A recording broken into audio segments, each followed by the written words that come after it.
Bangun jam 5 pagi, stop makan gula, puasa 16 jam, baca buku, menulis. Ini semua habit positif yang lu pada pengen bangun kan? Dan gue yakin mayoritas yang ngeklik video ini pasti berasa susah kan? Dan pertanyaannya, kenapa gue bisa? Apa kunci dari membangun habit-habit positif ini? Gimana caranya untuk fokus? Karena gue yakin kalau misalnya ngomong keinginan, kemauan, semua orang juga ingin dan mau. Tapi kenapa lu kagak bisa? Dan apakah benar habit-habit yang akan dibagikan di video ini beneran bisa memberikan dampak positif dan signifikan ke hidupnya lu? Hai buat kalian yang belum kenal, nama gue Agus Halim. Di channel ini gue sering ngomongin apapun yang berhubungan dengan buku. Dan dari konten-konten yang gue ngebahas buku, banyak yang komentar, apa fungsinya baca buku? Nggak bisa bikin lu kaya, nggak bisa bikin lu sukses. Ngomong doang. Dimana gue setuju. Untuk mendapatkan hasil, kalian itu kagak bisa cuma konsumsi. Kalian itu juga harus produksi. A.K.A. beraksi. Gue pikir itu semua orang juga udah ngerti, tapi ternyata kagak semua orang ngerti. Oleh karena itu, akhirnya gue sering melakukan eksperimen ke diri gue sendiri buat kalian itu kebayang gimana nih mulainya. Dan dari semua eksperimen habit gue ini, gue mengkerucutkan menjadi 10 habit yang gue rasakan bisa memberikan kalian dampak positif. Buat kalian yang ngeklik video ini udah tahu goalnya kalian apa dan udah tahu juga habit seperti apa yang kalian harus akuisisi, kalian boleh langsung cek link di deskripsi, di mana itu gue ada template habit tracker untuk jadi taktiknya kalian. Buat kalian yang masih kagak tahu goalnya kalian apa, habit apa yang relevan dengan goalnya kalian, coba kalian tonton sampai habis. Sebelum gue share 10 habit ini, gue pengen melakukan suatu disclaimer dulu. Apakah setelah melakukan 10 habit ini, kalian pasti sukses? Jelasnya kagak. So, pertanyaan lanjutnya, apa motivasinya kalau misalkan ngelakuin semua habit ini gue kagak pasti sukses bro? Gue pernah ketemu quote, air dingin itu kagak berubah jadi hangat kalau misalnya lu lompat entaran. Pilihan mudah hidup susah, pilihan susah hidup mudah. Oleh karena itu gue berasa mengakuisisi habit-habit yang diklaim positif ini adalah suatu praktek yang bisa kita praktisi setiap harinya. Untuk kita belajar konsisten, untuk kita belajar menghadapi kesusahan. Paling jeleknya membuktikan ke diri kalian sendiri bahwa kalian itu bisa melakukan sesuatu. Paling sederhananya, gimana caranya kalian itu bisa mengubah dunia, gimana caranya kalian itu bisa mengubah ekosistem kalian, gimana caranya kalian bisa mengubah sekeliling kalian, kalau kalian kagak mampu mengubah diri sendiri. So, kalian harus ngelihat, mengakuisisi habit ini, kebiasaan-kebiasaan ini adalah sesuatu praktek untuk kalian itu memperlihatkan, untuk mengetahui bahwa kalian itu mampu mengubah diri kalian sendiri. Kalau misalnya lu aja kagak bisa mengubah diri lu sendiri, nggak usah jauh-jauh mengubah dunia deh. So, kita mulai dari habit pertama yang menurut gue bisa memberikan kalian dampak positif. Pertama adalah membaca. Gue tahu baca buku kagak bisa bikin lu sukses, gue paham. Tapi udah banyak banget benefit-benefit membaca buku yang banyak banget orang udah ngomongin juga. Tapi kenapa menurut gue membaca buku ini adalah suatu habit yang penting untuk kalian itu akuisisi? Karena menurut gue, buku itu adalah satu-satunya medium yang bikin kalian itu susah kedistorsi. Kalau misalkan kalian itu nonton video, kalian dengerin audio, bisa terkesan sesuatu yang kedistorsi. Kalau misalnya video mungkin kalian berasa, wah penampilannya menarik, gaya bahasa tubuhnya bagus, kalian berasa nih orang pasti ngerti nih apa yang ngomongin. Kalau misalkan dengerin audio mungkin kualitasnya bagus, kalian berasa wah ini pasti orang ini berbobot nih sampai bisa mempunyai modal untuk bikin kualitas audio yang bagus. Tapi kalau misalkan buku, sangat susah kan kedistorsinya, karena kalian cuma ada buku dan pikiran kalian. Kalian harus mencoba memikirkan, memvisualisasi gimana cara buku itu ngomong ke kalian. So itu kenapa menurut gue penting banget kalian bisa mengakuisisi kebiasaan membaca buku. Kagak usah jauh-jauh kita ngomongin satu buku satu minggu, kagak usah guys. Kita ngomongin yang simple dulu deh, dimana kalian coba dulu satu paragraf satu hari. Mulai dari yang kecil sampai akhirnya yang besar. Lanjut, habit berikutnya adalah menulis, dimana menurut gue menulis itu sangat underrated. Kagak banyak orang yang sekarang ngelakuin, dan pas gue menulis beneran literally menulis ya guys ya, kagak cuma mengetik. Kenapa gue menganjurkan orang itu menulis? Karena begitu kalian mengkonsumsi informasi, menurut gue satu-satu hal yang untuk kalian bisa membuat kalian itu mengingat informasi tersebut adalah melakukan aksi. Dan aksi yang paling mudah setelah menerima informasi menurut gue adalah menulis. Berapa banyak dari kalian di sini berasa kalian itu sebenarnya tahu kalian itu harus ngapain tapi selalu lupa? Karena kalian itu kagak menulis. Dan itu bukan salahnya kalian guys. Itu sudah ada studinya. Dimana kalau misalnya kalian cuma terima informasi doang, itu bakal gampang banget lupa. Tapi kalau misalnya kalian sudah melakukan suatu aksi seperti menulis atau menjelaskan, probabilitas informasi tersebut kalian ingat akan lebih tinggi. Ini kalau misalkan dijahit ke metode The Count of Learning, dia bisa mengingat 10% dari yang kita baca, 20% dari yang kita dengar, 30% dari yang kita lihat, 50% dari yang kita lihat dan dengar, 70% dari yang kita ngomong, 90% dari apa yang kita lakukan. Contoh kegiatan menulis seperti apa sih yang kalian bisa akuisisi? Menurut gue yang paling gampang adalah journaling. Coba komentarin aja hari kalian itu seperti apa. Kalau misalkan kalian tuh mau tantangan lebih banyak lagi, kalian bisa melakukan newsletter. Seminggu sekali kalian coba tulis apa sih yang kalian pelajarin dalam seminggu tersebut. Lanjut adalah berhenti mengkonsumsi gula. Gue ngelakuin ini di tahun ini dan gue berasa sih gue beneran merasakan sesuatu yang positif. Walaupun awal-awal gue lumayan ekstrim, gue bener sampai kagak makan nasi, alhasil gue malah akhirnya mencret. Tapi ya setelah gue berhenti mengkonsumsi gula, gue berani klaim gue itu lebih clear pikirannya. Gue kagak nyari cemilan-cemilan dan secara fisik gue berasa stamina gue lebih kuat lagi.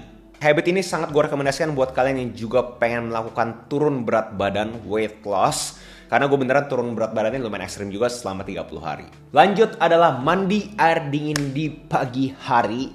Ini yang bisa dibilangin adalah suatu habit yang sangat susah banget buat gue. Karena gue udah biasa mandi air hangat, terus mendadak disuruh mandi air dingin di pagi hari terutama malah bikin gue itu awal-awal pilek. Tapi banyak banget orang yang kasih tahu benefitnya dan gue berani komentar juga ini juga sesuatu hal yang bisa ngebantu kalian itu lebih produktif lagi. Setelah kalian mandi air dingin, kalian itu berasa kayak seakan-akan clear banget. Kalian itu berasa seakan-akan tuh kayak ditendang gitu, kayak dar gitu kan, melek gitu kan. Banyak banget benefit lainnya yang gue kagak bisa komentarin secara ilmiahnya, tapi di dalam konteks menaikkan kalian punya produktivitas di pagi hari, gue berani komentar ini manjur guys. Kalian itu bener-bener langsung kayaknya nyala.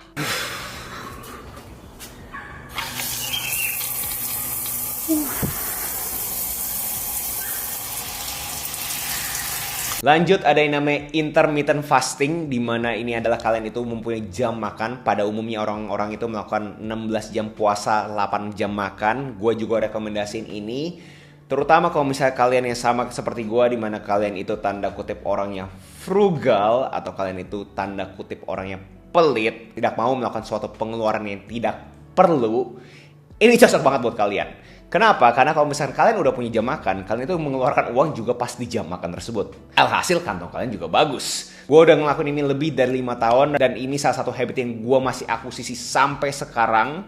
Dan yes, gue rekomendasiin ini buat kalian semua, terutama kalau misalkan kalian sama kayak gue, di mana kalian frugal. Lanjut adalah meditasi. Di antara semua habit yang gue coba, gue berani komentar ini adalah satu-satu yang gue agak skeptis, karena gue yang dibilang sama orang itu adalah ADHD, Attention Disorder. Kayak seakan-akan gue tuh orangnya susah fokus, kagak bisa diem. Dan pas gue cobain beneran meditasi dengan sesuatu yang sangat beginner banget, bener cuma diam, dengerin orang ngomong, inhale dan exhale. Entah kenapa setelah menyelesaikan meditasi tersebut, gue berasa sesuatu yang kayak seakan-akan, wah gue melakukan sesuatu yang susah nih. Terutama gue yang bisa dibilang ADHD kan, dimana gue itu susah diem. Gue diem selama 30 menit mendengarkan apa yang harus gue lakukan. Itu tuh kayak seakan-akan nge-track otak gue di pagi hari aja gue udah melakukan sesuatu yang produktif. So ini habit gue sangat rekomendasikan buat kalian yang sama seperti gue, dimana kalian itu susah diem. Cobain deh meditasi, terutama kalau misalnya di pagi hari. Ngomong-ngomong pagi, habit berikutnya adalah bangun jam 5 pagi, dimana itu bener-bener sepi banget.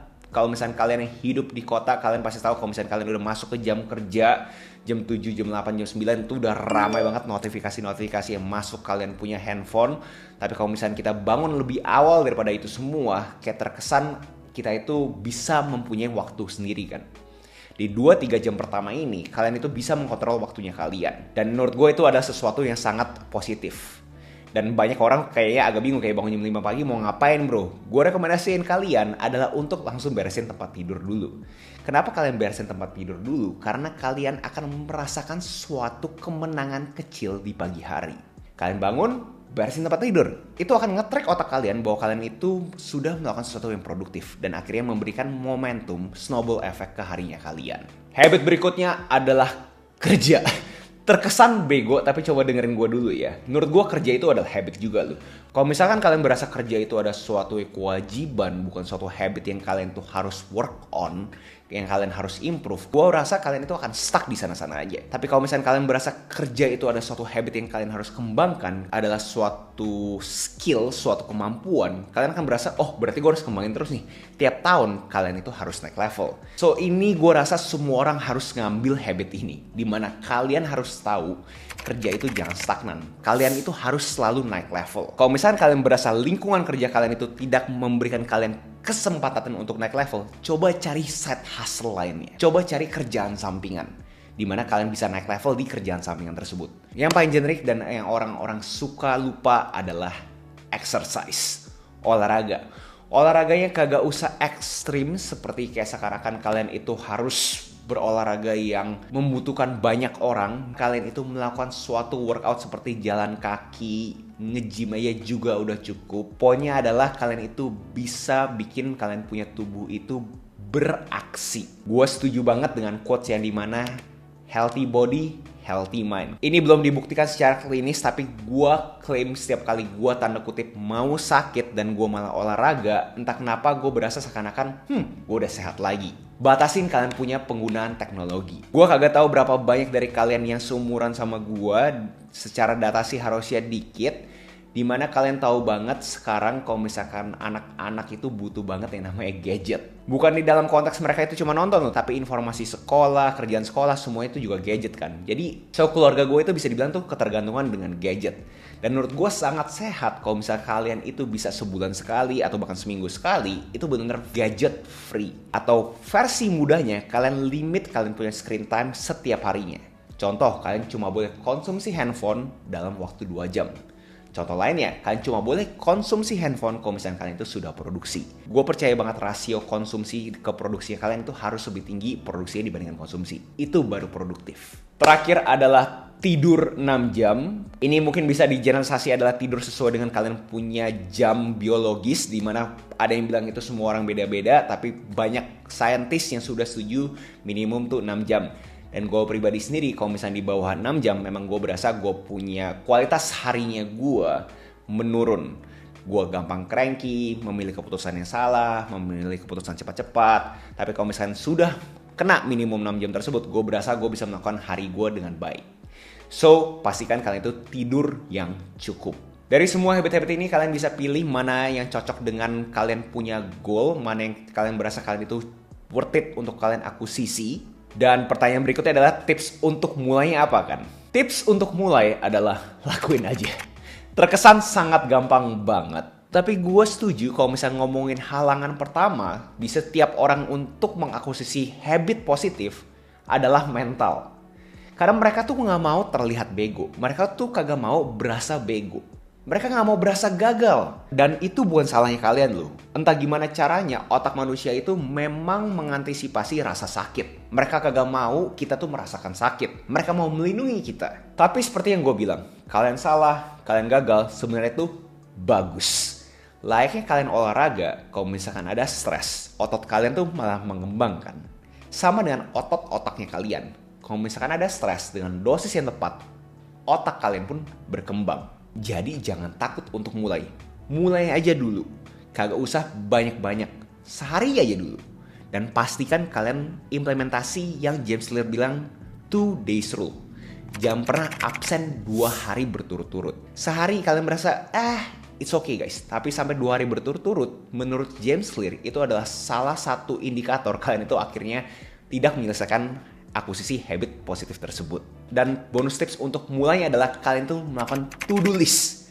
Dan gue rekomendasiin juga menulis. Kalau misalnya kalian beneran udah tulis dan di akhir hari tulisan tersebut udah ada di kalian punya kertas, kalian punya kaca, atau bahkan kalian mengetik di kalian punya handphone ataupun di laptop, kalian lihat kan reminder kalian ada to-do list tersebut.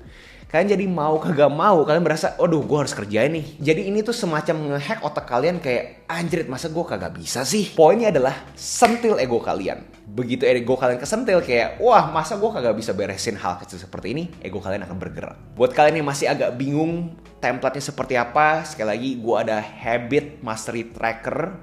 Itu semua dari Google Sheet. Kalau misalnya kalian tertarik bisa cek link di deskripsi. So gue yakin banyak dari kalian yang skeptis kayak gue masih ngelakuin ini semua habit atau kagak. Contoh kalau misalnya ngomong intermittent fasting, sampai sekarang masih. Tapi apakah beneran kagak ada miss sama sekali? Jelasin gue ada miss guys. Kalau misalnya gue lagi traveling segala macam pasti ada aja missnya. Dinamika hidup kagak mungkin guys kita tuh stagnan terus. Tapi opini gue mengakuisisi habit seperti intermittent fasting adalah gaya hidup. Apakah gue sukses setelah mengakuisisi kebiasaan intermittent fasting? Jelasnya kagak. Gue siapa kan? Tapi apakah gue berasa sukses di harinya gue setelah gue melakukan intermittent fasting? Gue berasa gue sukses. Dan kemenangan-kemenangan kecil ini menurut gue bagus dan sehat untuk diri dan mentalnya gue. Kayak seakan-akan gue melakukan sesuatu yang produktif. Ngehack gue untuk mendapatkan momentum. Dan tips terakhir yang gue bisa sampaikan di video hari ini adalah don't get too hard on yourself. Kebanyakan orang pengen mengakuisisi kebiasaan-kebiasaan positif ini berasa anjrit, gue kagak bisa. Terus kayak aduh gue udah nulis tapi nulisan gue jelek. Kebanyakan orang berasa bahwa gue setelah mengakuisisi kebiasaan positif ini harus langsung sukses. Dan kalau misalkan gue udah komit ya gue anaknya komit bro. Dimana kalau misalnya kalian all in kayak gitu, itu tuh gak sehat buat kalian loh. Pertama, pressure-nya itu jadi langsung besar. Kedua, ini sifatnya kan long term ya guys ya. Dimana kalian itu pengen ini jangka panjang. Kalau misalnya kalian itu cuma anget-anget tai ayam, ya jelasnya kagak bisa kemana-mana gitu loh. Justru ini apinya tuh harus sama gitu loh. Untuk kalian itu berasa, wah gue harus bisa konsisten nih. So buat kalian nonton video ini dan berasa bahwa oh bro gue udah ngelakuin habit tapi entah kenapa gue kagak bisa konsisten segala macem, don't get too hard on yourself. Coba lakuin yang si James Clear bilang 2 days rule. Dan kalau misalkan kalian punya kualitas terhadap kalian melakukan habit tersebut kurang bagus buat kalian, contoh pasangan olahraga bukannya olahraga 1 jam tapi olahraga cuma 10 menit, it's okay. Yang penting kalian tuh kagak miss 2 hari berturut-turut. So itu aja, next video essay apa yang menurut kalian cocok untuk gue bawakan, next habit challenge seperti apa yang menurut kalian cocok untuk gue eksperimen. Coba komen aja di bawah, jangan lupa like, comment, subscribe, nyalain notifnya, share teman kalian, and I'll see you in next video. Salam kreatif.